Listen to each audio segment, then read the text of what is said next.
খবর নেব, কিন্তু সেও খোঁজ নেয়নি। দর্শক আসসালামু আলাইকুম। আপনারা জানেন নিউ ইয়র্ক সিটির আজকের একটি প্রতিবেদন প্রকাশিত হয়েছে। সেখানে আমরা দেখতে পাচ্ছি এখানকার ক্রাইম রেট অনেক কমে গিয়েছে, কিন্তু যেটি আশঙ্কার ব্যাপার, যেটি সিটিবাসীকে আতঙ্কিত করছে, সেটি হলো হেইট ক্রাইম। হেইট ক্রাইম আমাদের এই সমাজকে যেভাবে সংক্রমিত করছে, এই ধারা যদি বাড়তে থাকে তাহলে এর পরিণতি অবশ্যই অনেক ভয়াবহ হবে, এটি বলবার অপেক্ষা রাখে না। তেমনই একটি হেইট ক্রাইমের শিকার হয়েছেন বাংলাদেশি কমিউনিটির অত্যন্ত পরিচিত মুখ, আমাদের অত্যন্ত প্রিয়জন রুহুল আমিন নাসির। রুহুল আমিন নাসির গত 24শে জুলাই কর্মরত অবস্থায় ব্রুকলিনের একটি জায়গাতে, একটি স্ট্রিটে এমনই একটি হেইট ক্রাইমের শিকার হন। আমরা দীর্ঘদিন রুহুল আমিন নাসির হাসপাতালে চিকিৎসাধীন ছিলেন। স্বাভাবিকভাবেই তার মনের অবস্থা এখন ভালো থাকবার কথা নয় এবং স্বাভাবিকভাবে ট্রমাতে থাকবার কথা। তারপরেও যেহেতু আমরা সুযোগ পেয়েছি, উনি সুস্থ, মোটামুটি সুস্থ সুস্থ ফিল করছেন, উনি বাসায় এসেছেন। আমরা ওই দিনের ঘটনা সম্পর্কে রুহুল আমিন নাসিরের কাছ থেকে একটু ছোট্ট করে আমরা শুনতে চাই। রুহুল আমিন নাসির যদি একটু বলতেন। 24শে জুলাই আমি একটু কাজ লেট করে বাহির হই, কারণ ওই দিন আমার বাংলাদেশ অর্থমন্ত্রী আমির খসরু মাহমুদের ছেলে, ক্রিকেট বোর্ডের পরিচালক, তার সাথে আমাদের মহানগর বিএনপির মিটিং ছিল। সেজন্য আমি রাত্র 1টার দিকে কাজে বাইর হই।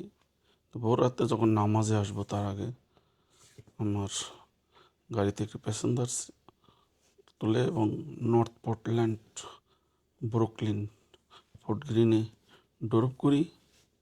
আমি যখন ড্রপ করতেছি তখনই পিছন থেকে আরেকটি গাড়ি এসে আমাকে ধাক্কা মারে। ধাক্কা মারার পরিপ্রেক্ষিতে আমার যাত্রী খুবই সাউটেড, চিৎকার করে। আমি বাহির হই, তারও রিলেটিভ আসলে তাকে, যে গাড়িটি ধাক্কা মেরেছে ওই ড্রাইভারকে সাথে তর্ক বিতর্ক করে। আমি জাস্ট বাহির হইয়া, আমার গাড়ি যেহেতু অ্যাক্সিডেন্ট হয়েছে তাই ছবি তুলতেছিলাম, 911 কল দিছি। এমন সময় অন্য কেউ, আমি দেখিনি, আইসেই আমার গাড়ির উপরে গুলি করে, আমার গাড়ির এখানে ঠেকাইয়া আর একটা গুলি করে আমি মাটিতে লুটিয়ে পড়ি। তারপরে হয়তো আর একটা গুলি করে আমার বাম বাহুতে। আল্লাহ রব্বুল আলমিন 5-4 মিনিটের মধ্যে আমার সেন্স আবার আসে। আমার গাড়ির পিছনেই পুলিশের গাড়ি ছিল, ওই গাড়িটা সর্বক্ষণই থাকে পুলিশের গাড়ি। আমার সেন্স আওয়ারে আমি মনে করতেছি যে পুলিশের গাড়ি আছে। আমি এই রক্ত অবস্থায় পুলিশের গাড়ির উপরে দৌড় দিয়ে পড়ি।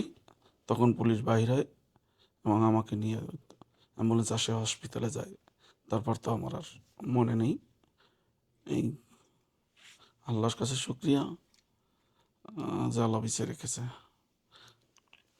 রুহুল আমিন নাসির, আমরা আল্লাহর কাছে অবশ্যই আমরা কমিউনিটির প্রত্যেকটি মানুষ আপনার জন্য দোয়া করেছিলাম। আমরা এখনও, আপনি আমাদের দোয়ার মধ্যে আছেন। আপনার কি ধারণা এই হামলার পিছনে কি কারণ থাকতে পারে বলে আপনি মনে করেন? আমার ধারণা ওদের তো আমাদের এশিয়ান যে পিপুল এবং মুসলমান, যেহেতু আবার আমাদের আছে, এই ধরনের ওদের তো একটা মেন্টালিটি কাজ করে সর্বক্ষণই। আদারওয়াইজ আমার লাগে তর্ক নাই, বিতর্ক নাই, কোনো কিছু নাই। হঠাৎ করে তো আমাকে শ্যুট করার কোনো মানি ছিল না। তার সাথে যদি তর্ক হতো, কোনো কিছু হতো, কথা হতো, আমি দেখতাম, সে আমাকে দেখতো, তখন ভাবতাম যে এটা নিয়ে কোনো কারণে হয়েছে। এখানে যেহেতু কোনো কারণই নেই, সে আইসেই সরাসরি শ্যুট করছে, অবশ্যই সে যে কোনো তার চিন্তা চেতনাই ছিল এরকম যে আমাদের এশিয়ান পিপুল বা আমরা যারা আছি তাদেরকে তারা এ ধরনের করে, তাদের দেখতে হয়তো তাদের কাছে মনে হয় যে আমরা তাদের ক্ষতি করতেছি। ধন্যবাদ রুহুল আমিন নাসির। আপনি বেশ কিছুদিন ডাক্তারের সেবা নেওয়ার পরে, হাসপাতালে নেওয়ার পরে আপনি এখন বাসায় অবস্থান করছেন। এখন আপনার শরীরের অবস্থা কেমন? এখন আপনি কেমন ফিল করছেন? আলহামদুলিল্লাহ, ইটস টু ইমপ্রুভ। সমস্যাটা যেটা, ওই শরীর ক্লান্ত আছে, কিন্তু আমি কথা বললে, একটু বেশি সময় পড়লে হাঁপাই যাই। যেহেতু আমার এটার 2 মারির এখানে রক্তটা ছিঁড়ে গেছে, পেশিগুলা ছিঁড়ে গেছে, আর খাবার দাবারগুলায় সমস্যা হচ্ছে, খাবার নরম খেতে হয়। আলহামদুলিল্লাহ, আল্লাহ যাকে রাখছে শুক্রিয়া। ধন্যবাদ। রুহুল আমিন নাসির, আপনি বললেন হামলাকারী আপনার যাত্রী ছিল না। তাহলে হামলাকারী আমার মনে কাকে হয়, সন্দেহ আমি করছেন? জানি না, কিন্তু আমার মনে হয় আমার যাত্রীর রিলেটিভ, কিন্তু তারাই তো আসছে তার জন্য, তার চিৎকার শুনে। এবং হামলাকারী একাই ছিল, একজনই আইসা দিকেছে, ওরা অন্য কেউ ছিল কিন্তু এরা হামলাকারী হয়নি। আপনি বলছেন হামলাকারী একজন ছিল এবং আপনার ধারণা যে আপনার গাড়িতে যে যাত্রী ছিল সে যাত্রীর সাথে ওদের কোনো না কোনোভাবে সম্পর্ক আছে। রাইট। তো আপনার গাড়িতে যাত্রী কয়জন ছিল? একজন ছিল না মেয়ে? মেয়ে ছিল। মেয়ে যাত্রী ছিল। তো সাধারণত এই ধরনের ঘটনা যখন ঘটে থাকে কমিউনিটিতে কোথাও, পুলিশ নিজে থেকেই একটি মামলা রুজু করে। আপনার ক্ষেত্রে কি তেমন কিছু হয়েছে কিনা? মামলা হয়েছে, কিন্তু এখনো আমার জানা মতে 2-3 দিন আগে আহ, পর্যন্ত ফাইন্ড আউট হয়েছে, বলছে যে ফাইন্ড আউট হয়েছে, কিন্তু ওকে ধরতে পারেনি এখনো। তারপরে এখন আজকে ডিটেকটিভের কাছে ফোন দেওয়া হয়েছিল, কিন্তু আজকে ফোন ধরেনি। আপনি আপনার আপনার পক্ষ থেকে কি কোনো মামলা করবেন কিনা? না, যেহেতু এটা পুলিশবাদী, এটা আমার পক্ষে তো আর কোনো মামলা, কারণ আমি তো চিনি না কার কার বিরুদ্ধে আমি মামলা করব। আমার তো আমি জানি না তো কার বিরুদ্ধে করব। এটা সো তো আপনি আপনি যে পেশার সাথে যুক্ত আছেন, এই আমাদের কমিউনিটির বিশেষ করে বাংলাদেশি কমিউনিটির অনেকেই তার জীবিকা নির্বাহের জন্য এই পেশাটাকে বেছে নিয়েছেন। আপনি আপনার মতো যারা আছে তাদের উদ্দেশ্যে আপনি সতর্কতামূলক হিসেবে আপনি কি কোনো কিছু বলতে চান কিনা আপনার অবশ্যই কোনো আমি বার্তা? সতর্ক বলি যে সবাই আসলে কাজ করতে গেলেই তো এরকম যে কোনো সময় একটা সতর্ক নিয়েই কাজ থাকতে হইবে, কারণ আমরা তো এটা আগে অভ্যস্ত ছিলাম না যে এরকম হবে। এখন আমার থেকে আরেকজনই শিখবে।